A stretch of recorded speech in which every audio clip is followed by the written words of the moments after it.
दोस्तों नमस्कार। मैं अलबेला सर आपके बीच में कुछ पारिस्थितिकी या पर्यावरण के महत्वपूर्ण प्रश्न लेकर के आपके बीच में हाजिर हूँ। जो दोस्तों आपके पुलिस के पार्ट बे रीट लेवल फेस्ट के पर्यावरण वाले भाग और सेकंड लेवल में विज्ञान के लिए उपयोगी है। इन प्रश्नों के जवाब हर परीक्षा में पूछा जाएगा, चाहे एनटीपीसी हो चाहे एसएससी हो। ऐसे प्रश्न बार बार रिपीट होते हैं और इनसे स्तर भी काफ़ी अच्छा होता है और लोगों को पता नहीं होने के कारण से ऐसे प्रश्न गलत करके आ जाते हैं। मैं इन्हीं प्रश्नों पर चर्चा करने के लिए आपके बीच में हाजिर हूँ। अलबेला सर आपके लिए अच्छे से अच्छे प्रश्न लेकर के अगले 20 या 15 मिनट में हम कुछ प्रश्न देखेंगे और इनके शानदार जवाब भी देखेंगे। तो दोस्तों आप मेरे साथ में बने रहिए अंत तक वीडियो के, ताकि आपके जीवन के लिए उपयोगी हो सके ये प्रश्न, आपकी आने वाली आगामी परीक्षाओं के लिए उपयोगी हो सके। दोस्तों कुछ भी हो, आपको घर पर रह कर के तैयारी करना है। चलो हम देखते हैं पहला प्रश्न।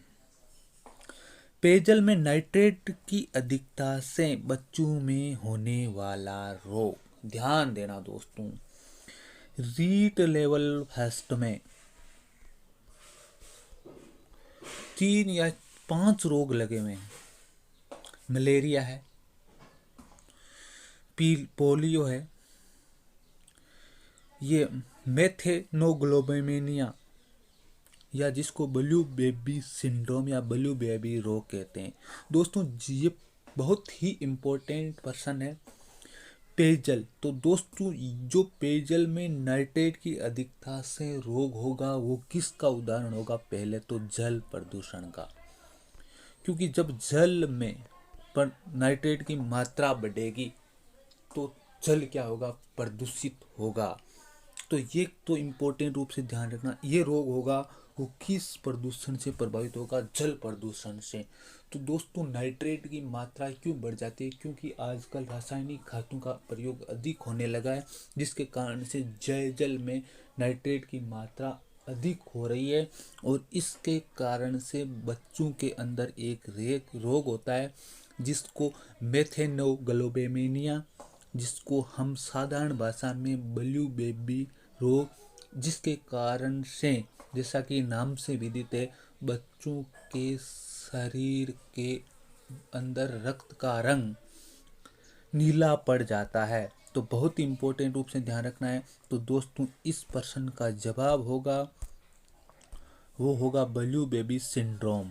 तो पेयजल में नाइट्रेट की अधिकता से कौन सा रोग होता है दोस्तों? Blue baby syndrome. आप याद रखना है जैसे कि जैसे। चलो हम अगले प्रश्न की ओर चलते हैं। निम्न में से कौन सा चक्कर सूर्य के प्रकाश से सीधे संचालित होता है? दोस्तों बहुत ही इम्पोर्टेंट प्रश्न। आपने सुना होगा कि पेड़ पौधे क्या करते हैं? सीधे प्रकाश ग्रहण करते हैं और प्रकाश संश्लेषण की क्रिया के द्वारा क्या बनाते हैं? भोजन बनाते हैं। और ये भोजन क्या करता है? पेड़ पौधों से विभिन्न पोषक स्तरों के अंदर क्या करता है? संचालित होता है। तो प्रकाश संश्लेषण की क्रिया एक कार्बनिक क्रिया है, ध्यान देना, जिसमें कार्बन और जल के अणु मिलकर के क्या बनाते हैं? बहुत ही इंपॉर्टेंट कार्बोहाइड्रेट बनाते हैं, ग्लूकोज बनाते हैं, जिसको हम भाषा में कहते हैं। तो दोस्तों कौन सा चक्कर जो सीधे सूर्य के प्रकाश से सीधे संचालित होता है? दोस्तों कार्बन चक्कर। तो सी साइकिल बोलते हैं। एन साइकिल के बारे में चर्चा करेंगे, फॉस्फोरस साइकिल, पी साइकिल और सल्फर साइकिल। तो दोस्तों ये चलते रहते हैं, लेकिन इन पर चर्चा हम विशेष रूप से आगे करेंगे। ब्लू बेबी सिंड्रोम रोग पर भी विशेष चर्चा होगी जब हम पर्यावरण के बिंदु लेंगे रीट लेवल फेस्ट में किस प्रकार से फैलता है। लेकिन दोस्तों इतने तक ध्यान रखना है कि ब्लू बेबी रोग किससे होता है? नाइट्रेट प्रदूषक के कारण से होता है, जल प्रदूषक का उदाहरण है। तो दोस्तों दूसरा आपको ध्यान रखना है कौन सा चक्कर जो सूर्य से सीधे संचालित होता है, वो होता है कार्बन चक्कर। मैंने बता दिया आपको शॉर्ट के अंदर। दोस्तों चलो अगला प्रश्न देखते हैं।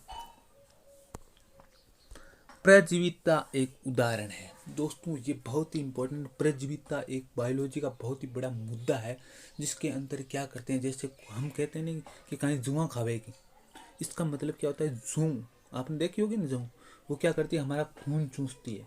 तो उससे तो उसको फायदा होता है, लेकिन हमारे को क्या होता है, नुकसान होता है। ये परजीविता होती है, दूसरों पर निर्भर रह करके जीने की इच्छा, परजीविता आप समझो। तो दोस्तों इसमें फायदे वाली बात तो होगी नहीं, कि एक को तो क्या होगा, फायदा होगा, तो एक को क्या होगा, नुकसान होगा। पारिस्थितिकी क्रियाएं दो प्रकार से चलती है, दोनों को क्या होता है, फायदा, दोनों को क्या होता है, फायदा। इसमें एक को क्या होता है, फायदा होता है, और एक को नुकसान होता है। जिसमें एक को फायदा और एक को नुकसान होता है उसको बोलते हैं ऋणात्मक पारिस्थितिक क्रिया। और जिसमें दोनों को फायदा होता है, जिसे हम सहजीविता का उदाहरण देखते हैं कभी कभी, उसको बोलते हैं धनात्मक पारिस्थितिकी क्रिया। तो दोस्तों इसमें क्या होता है, परजीविता में क्या होता है, एक जीव दूसरे जीव पर निर्भर रह करके जीता है, जिसमें दूसरे वाले जीव को क्या होता है, नुकसान होता है, और जो जीव निर्भर रह करके जीता है उसको क्या होता है, फायदा होता है। इसलिए हम देखते हैं कि ये ऋणात्मक पारिस्थितिकी क्रिया का उदाहरण होगा। तो पारिस्थितिकी क्रियाएं कितने प्रकार से चलती है, तो आपके से यदि आ जाता प्रश्न सहजीविता एक उदाहरण है, तो किसका उदाहरण होता है सहजीविता, धनात्मक पारिस्थितिकी क्रिया का, जिसको हम पॉजिटिव इकोसिस्टम रिएक्शन बोलते। तो बहुत ही अच्छी तरीके से आप सोच लेना कि दोस्तों किस तरीके से हमने बात की है। तो दोस्तों परजीविता एक उदाहरण है ऋणात्मक पारिस्थितिकी क्रिया का। चलो दोस्तों अगले प्रश्न की ओर चलते हैं, ऐसे बहुत से प्रश्न हमें करने हैं। निम्न में से किस क्रिया में वायुमंडल में कार्बन डाइऑक्साइड की मात्रा में वृद्धि नहीं होती है? बहुत अच्छा प्रश्न आरपीएससी में बार बार ऐसी क्रियाओं को देकर के पूछा जाता है। तो देखना, श्वसन क्रिया में हम क्या करते हैं, कार्बन डाइऑक्साइड छोड़ते हैं, तो कार्बन डाइऑक्साइड की मात्रा में तो वृद्धि होगी। जैव पदार्थों को जलाते हैं, जब गोबर लकड़ी को जलाते हैं तो कौन सी गैस निकलती है, कार्बन डाइऑक्साइड गैस निकलती है। जब ज्वालामुखी होती है तो बहुत अधिक मात्रा में कार्बन डाइऑक्साइड निकलती है। लेकिन जब प्रकाश संश्लेषण होता है तब क्या करते हैं, पेड़ पौधे वातावरण से कार्बन डाइऑक्साइड का उपभोग करते हैं, क्या करते हैं, वातावरण से कार्बन डाइऑक्साइड ग्रहण करते हैं। तो यहाँ पर कार्बन डाइऑक्साइड में वृद्धि नहीं होगी, बाकी ऊपरी तीन क्रियाओं में कार्बन डाइऑक्साइड क्या होगा, वायुमंडल में विसर्जित होगा, जबकि यहाँ पर क्या होगा, उपभोग किया जाएगा। इसलिए हमारा उत्तर होगा डी ऑप्शन।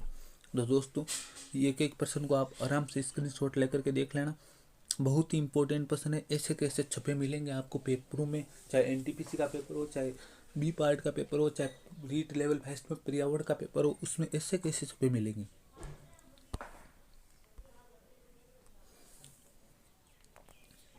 निम्न में से कौन सा एक द्वितीयक वायु प्रदूषण का उदाहरण है? तो दोस्तों द्वितीयक वायु प्रदूषण का उदाहरण मिलता है ओजोन। सीधा कर लेना, ओजोन, जिसका रासायनिक सूत्र होता है O3। चलो हम अगले प्रश्न की ओर चलते हैं दोस्तों। निम्न में से कौन सी एक दम घोटू गैस की संज्ञा दी गई है? ध्यान देना, दम घोटू गैस बहुत ही इम्पोर्टेंट। जब हम जलाते हैं बंद कमरे में कम ऑक्सीजन की उपस्थिति में, तो एक गैस बनती है जिसको बोलते हैं कार्बन मोनोऑक्साइड, जिससे हमारी पूरी की पूरी श्वसन क्रिया बाधित हो जाती है, अंत में जीव घुटने लगता है और हम क्या करते हैं, मृत्यु को भी प्राप्त हो सकते हैं। इसलिए हमारे जो दम घोटू गैस की संज्ञा दी गई है वो दी गई है कार्बन मोनोऑक्साइड, जिसका सूत्र होता है CO। आगे लाफिंग गैस, हंसने वाली गैस, मीथेन के बारे में चर्चा करेंगे दोस्तों, लेकिन अभी वीडियो में टाइम नहीं है, तो आप सीधा सीधा ध्यान रखना, दम घोटू गैस किसे कहा जाता है, कार्बन मोनोऑक्साइड को। चलो अगले प्रश्न पर चलते हैं।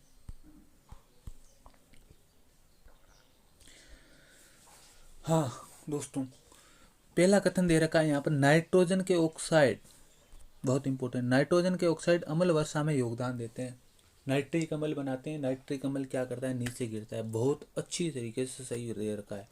वे प्रकाश रासायनिक स्मोक बनाने में भी योगदान देते हैं। ध्यान देना, जब अधिक मात्रा में नाइट्रस ऑक्साइड नीचे गिरता है तो ये क्या करते हैं, एक धुंध की तरह भांति काम करते हैं। इसलिए ये दोनों कथन क्या है, सही है। तो इसका उत्तर क्या होगा, दोनों कथन सही होंगे, डी कर लेना सही एक बार के लिए।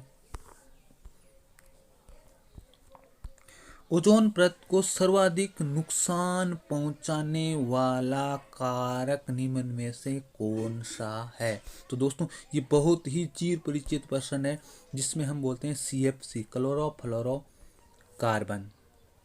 तो दोस्तों ये ऐसा कहा जाता है कि जिसमें एक क्लोरीन का एक परमाणु 10,000 ओजोन के परमाणुओं को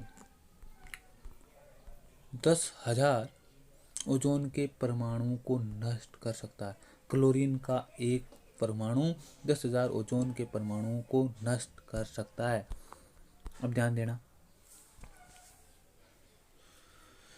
बहुत ही इंपॉर्टेंट प्रश्न। एक नाम चेंज किया गया दोस्तों, स्टोन लेप्रोसी, जिसको हम बोलते हैं पत्थर का कोड, जिसे बोलते हैं हम संगमरमर का कोड। तो ये किसके कारण से होता है दोस्तों? आपको पता लग गया होगा, अम्ल वर्षा के कारण से। जब निम्न में से कौन सा लाइकेन निम्न में से सबसे अच्छे सूचक होते हैं? लाइकेन एक बहुत ही अच्छा पादप है, जिसके बारे में हम चर्चा करेंगे। लाइकेन के बारे में अच्छी तरीके से चर्चा करेंगे दोस्तों। तो लाइकेन निम्न में से अच्छे सूचक होते हैं किसके? वायु प्रदूषक के। तो दोस्तों निम्न में से कौन सा एक प्रदूषक तत्व भूमिगत जल में पाया जाता है? तो भूमिगत जल में जब नीचे बहुत अधिक नीचे मात्रा में जाते हैं तो आर्सेनिक मिलता है, जो त्वचा रोग के का उदाहरण होता है आर्सेनिक। और जब ऊपरी स्तर पर जाते हैं तब कौन सा मिलता है? फ्लोराइड। तो दोनों होंगे। कौन सा राइट होगा? दोनों। भूमिगत तत्व भूमिगत जल में पाए जाते हैं, तो दोनों तत्व क्या मिलते हैं? भूमिगत तत्व। बायोगैस में सर्वाधिक मात्रा में पाई जाने वाली गैस दोस्तों बहुत अच्छी चिर परिचित प्रश्न है, जिसका नाम है मीथेन, प्रोपेन, ब्यूटेन। तो कौन सा होगा? मीथेन। तो दोस्तों ये थे अधिक महत्वपूर्ण प्रश्न जो आपके रीट लेवल फेस्ट में या पुलिस के वेब पार्ट में पूछे जा सकते हैं। दोस्तों मैं इस वीडियो से विदा लेता हूँ। अगले बार मैं वीडियो के अंदर ऑथेंटिक रूप से आपके लिए एक विशेष टॉपिक लेकर के आऊँगा। उस टॉपिक पर चर्चा होने के बाद में उसके प्रश्न सॉल्व कराए जाएंगे। दोस्तों आप प्रत्येक वीडियो को देखें, जरूर आपके वेब पार्ट के प्रश्न सभी के सभी राइट होंगे। पुलिस वालों की मेरी गारंटी है, रीट लेवल फर्स्ट वालों की मेरी गारंटी है। अब चलो सामाजिक वाला कोर्स मेरे से अभी टाइम नहीं मिल रहा है, नहीं बन रहा है, तो दोस्तों आगे मैं प्रयास करूंगा कि सामाजिक वालों के लिए भी बहुत स्तरीय प्रश्न लेकर के आऊँ, ताकि इन लोगों को फ़ायदा हो सके। तो आप ज़रूर इस फायदे के लिए एक बार घंटी बजा दें, क्योंकि घंटी बजती है तभी तो स्कूल लगती है, और स्कूल लगती है तभी तो बच्चे पढ़ते हैं। तो दोस्तों इस ऑनलाइन कक्षा के लिए घंटी बजनी ज़रूरी है, और घंटी बजाने का काम यहाँ पर शिक्षक नहीं